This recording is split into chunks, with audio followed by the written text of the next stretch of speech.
Assalamualaikum warahmatullahi wabarakatuh. Hari ini Ibu lanjutkan pembelajaran kita, yaitu bab 6 tentang reaksi reduksi dan oksidasi serta tata nama senyawa. Nah, kita bahas yang pertama, yang A, tentang konsep reaksi reduksi oksidasi yang disingkat sebagai redoks. Ternyata konsep reaksi reduksi berdasarkan perkembangannya terbagi menjadi 3, yaitu yang pertama, reaksi redoks berdasarkan penggabungan dan pelepasan oksigen. Yang kedua, reaksi redoks berdasarkan penerimaan dan pelepasan elektron. Ini sama dengan serah terima elektron. Yang ketiga, reaksi redoks berdasarkan perubahan bilangan oksidasi. Yang nomor 3 ini kalian harus mempunyai tabel periodik unsur. Nah, yang seperti ini, tabel periodik unsur, Ibu selalu mengharuskan atau mewajibkan kalau dari kelas 1 sudah harus mempunyai tabel periodik ini. Karena sangat bermanfaat untuk kita belajar ilmu kimia. Kalian bisa cari di Gramedia, di toko buku. Kalau yang besar seperti ini biasanya harganya sekitar 12.000, 11.000, 13.000. Kalau yang kecil separoh itu sekitar 5.000, 7.000-an lah. Nah, ini konsep reaksi redoksnya berdasarkan perkembangannya, terbagi menjadi 3. Oke.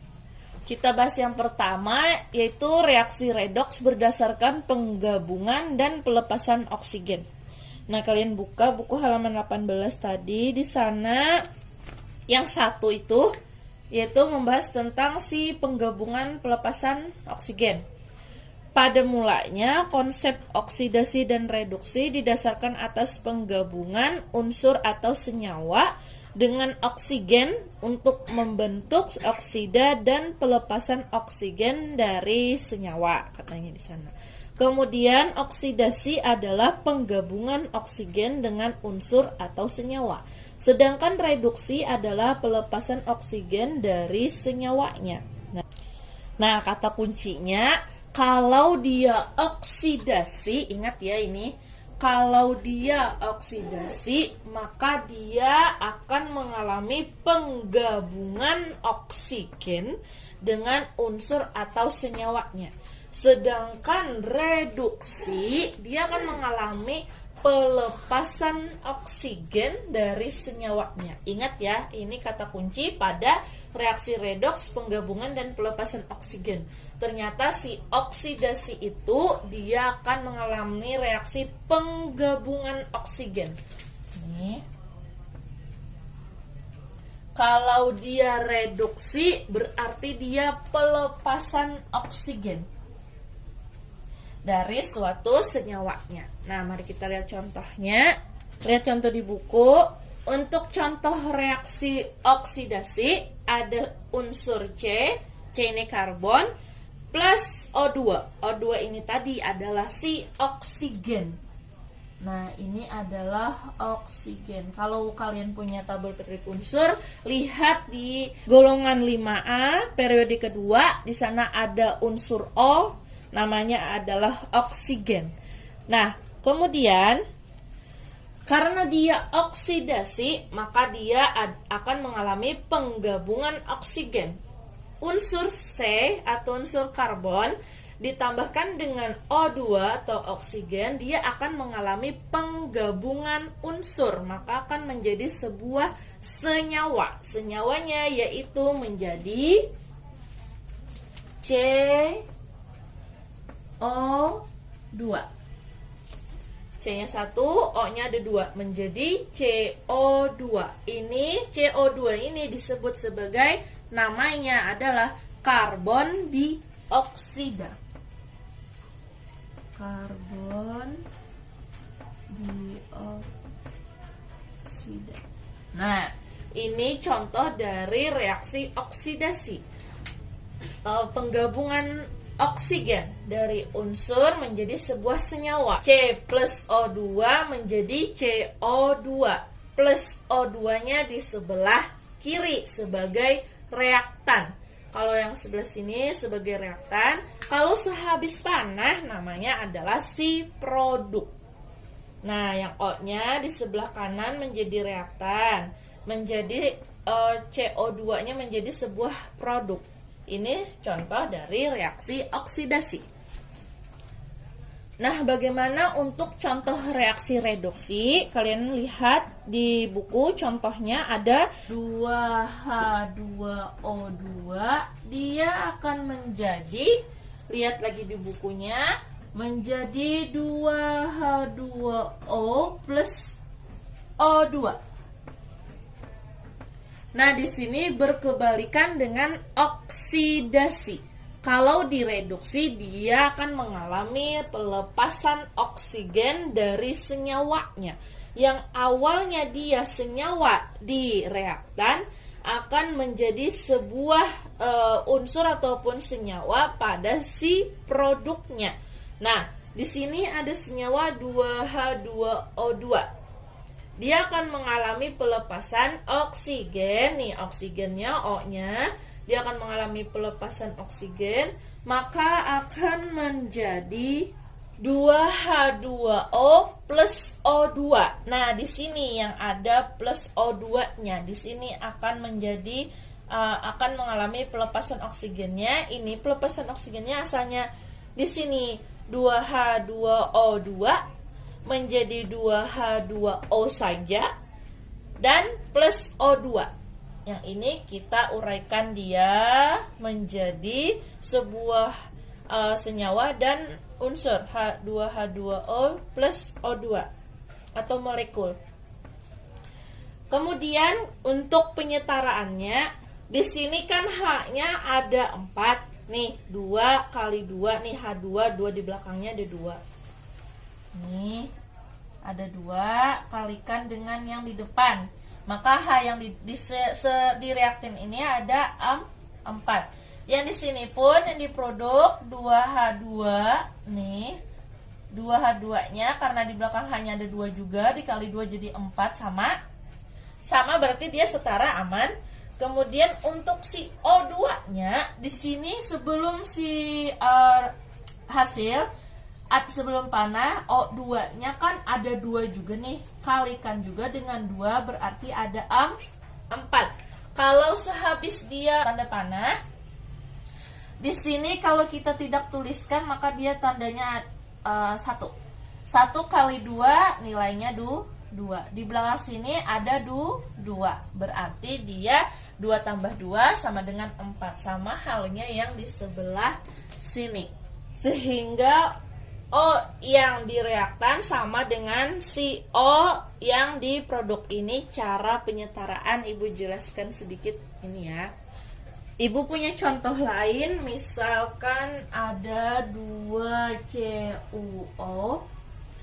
Kita reaksikan, karena dia direduksi maka dia akan mengalami pelepasan oksigen, maka akan menjadi senyawa atau unsur 2CO plus O2. Karena dia reduksi, dia akan mengalami pelepasan oksigen. Nih, awalnya ada di O-nya sini, 2CuO-nya. Kita lepas, dia akan menjadi O2. Sisanya si 2Cu. Kemudian bagaimana untuk penyetaraannya? Harusnya di semester 1 kemarin kalian sudah bisa untuk belajar penyetaraan suatu reaksi. Tapi Ibu tidak tahu kalian belajarnya dengan parohannya bagaimana. Ibu jelaskan lagi, sama halnya dengan si 2H2O2 tadi. 2CuO ini untuk penyetaraannya, ini penyetaraan bukan hanya di reaksi reduksi, tapi di reaksi oksidasi pun kalian harus bisa menyetarakan suatu reaksi. Nah, kita lihat 2Cu. Cu-nya di sini kan ada 2 nih. Di sini harusnya ada 1, tapi tidak dituliskan. Makanya hilang. Di sini Cu-nya berarti ada 2. O-nya pun di sini ada 2. Nah, untuk hasil reaksinya berarti dia Cu-nya juga harus 2. Kemudian si O2-nya pun harus 2 untuk sama-sama setara dengan si reaktan, dengan si hasil produk. Berarti mereka sudah setara. Nah, kalau tadi di contoh reaksi oksidasi plus O2-nya di sebelah kiri, sekarang kalau reaksi reduksi dia sebelah kanan. Nah, ini contoh dari reaksi redoks berdasarkan penggabungan dan pelepasan oksigen. Nah, di buku ada contoh soal. Kita lihat di sana, berdasarkan konsep penggabungan dan pelepasan oksigen, manakah reaksi yang termasuk reaksi oksidasi dan mana yang termasuk reaksi reduksi? Mari kita bahas yang pertama, yang A. Yang A di sana ada 2Ag, 2O, tanda panah, bereaksi menjadi 4Ag,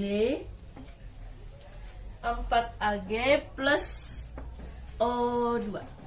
Nah, kita bahas yang pertama. Ada senyawa 2Ag2O menjadi 4AgO2. Nah, di situ ada senyawa, baru dia ada tanda panah, kemudian plus O2-nya ada di belakang. Berarti kata ibu tadi, kalau ada plus O2-nya di belakang, berarti dia akan mengalami pelepasan oksigen. Nah, jadi yang A ini merupakan reaksi reduksi. Reaksi reduksi. Karena dia mengalami pelepasan oksigen yang awalnya 2Ag2O menjadi 4Ag plus O2. Kenapa jadi 4Ag di sini 2Ag2?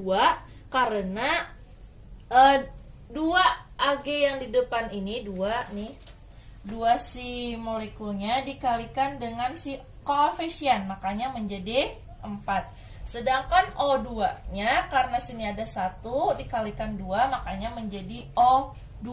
Ini sebuah molekul, dia tetap menjadi O2. Nah, paham ya untuk penyetaraan? Yang B,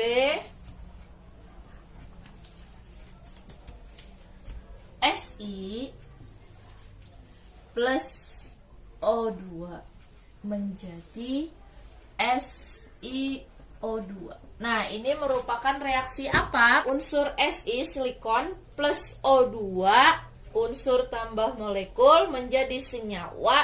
Maka dia merupakan reaksi oksidasi. Reaksi oksidasi. Kenapa? Karena dia mengalami penggabungan. Nih, awalnya sama-sama unsur dan molekul, ditambahkan ada tambahnya di sebelah reaktan, ada oksigen di sebelah kiri di reaktan, maka dia akan menggabungkan dirinya menjadi sebuah senyawa SiO2.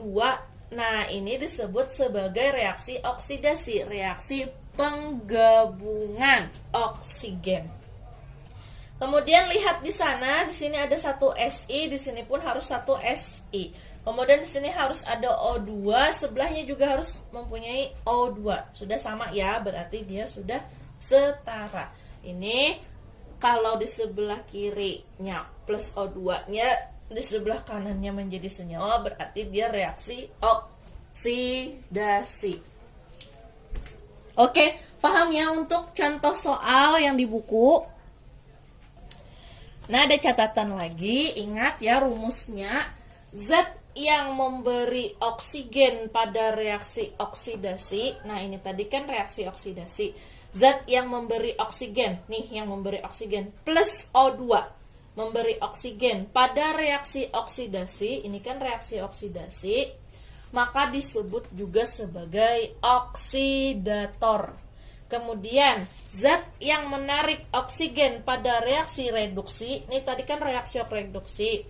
Nih, ditariknya yang O2-nya menjadi sebuah O2 sehabis hasil reaktan, maka dia disebut sebagai reduktor. Nah, ini pun juga rumusnya. Ingat ya. Nah, ini harus diingat juga atau catatan juga. Lihat di bukunya ada di sana. Dalam reaksi redoks, proses oksidasi dan reduksi terjadi bersamaan. Ketika satu reaktan atau zat yang direaksikan dioksidasi, reaktan yang lain tereduksi atau direduksi.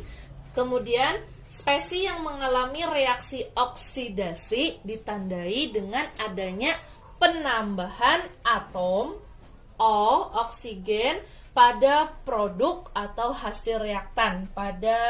Setelah tanda panah nanti berarti dia akan mengalami penambahan oksigen. Sedangkan spesies yang mengalami reaksi reduksi, dia akan mengalami atau ditandai dengan adanya pengurangan atau kehilangan atom oksigen. Nah, contohnya ada di halaman 19. Nah, lihat contohnya di buku. Ada sebuah reaksi Mg ini magnesium plus H2O air menjadi, atau tanda panah ini berarti bereaksi menjadi MgO plus H2O. Nah, bagaimana kita menentukan dari reaksi ini mana yang mengalami oksidasi, mana yang mengalami reduksi saat bersamaan? Nah, lihat. Kita bisa melihatnya dari hasil reaksi atau produk. Mg yang awalnya dia hanya sebatas unsur Mg menjadi sebuah senyawa MgO mengalami penambahan oksigen MgO, berarti dia mengalami sebuah penggabungan oksigen, berarti dia mengalami reaksi oksidasi. Nah, mengalami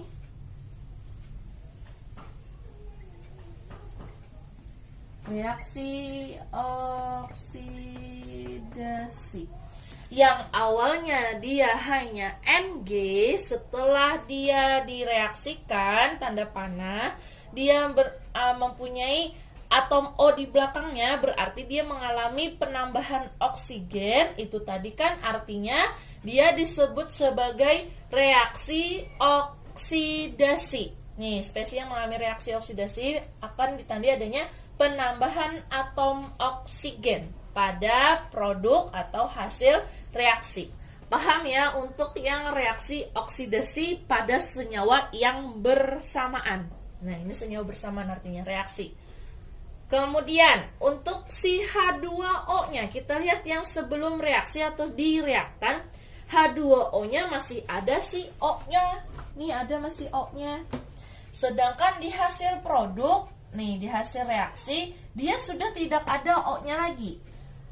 Katanya spesies yang mengalami reaksi reduksi ditandai dengan adanya pengurangan atom oksigen. Yang awalnya ada, yang sesudah reaksinya tidak ada, maka dia disebut sebagai reaksi reduksi atau spesies yang mengalami reduksi. Nih, berarti dia mengalami reaksi reduksi.